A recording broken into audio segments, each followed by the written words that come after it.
পাঁচফোড়নে সবাইকে স্বাগত। এবছরে প্রথম আমরা এই যে পাট শাক খাচ্ছি।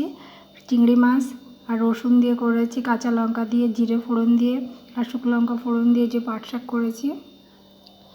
আপনারা কে কে পাট শাক খেয়েছেন এবছরে নতুন অবশ্যই কমেন্ট করবেন কমেন্ট সেকশানে গিয়ে।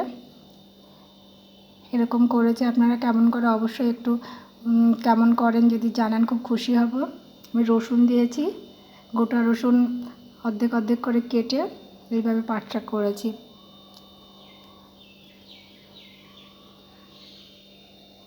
চিংড়ি মাছের খোসা ফেলে দিয়েছি, মুখে লাগলে খাওয়ার সময় খুব বিরক্তি লাগে, এই কারণে ফেলে দিয়েছি।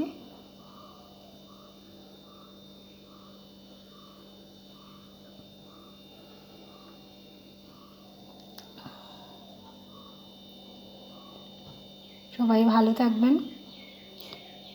সবাইকে অনেক অনেক ধন্যবাদ জানাই ভিডিওটির সঙ্গে থাকার জন্য। ভিডিওটি এখানে শেষ করছি। নমস্কার।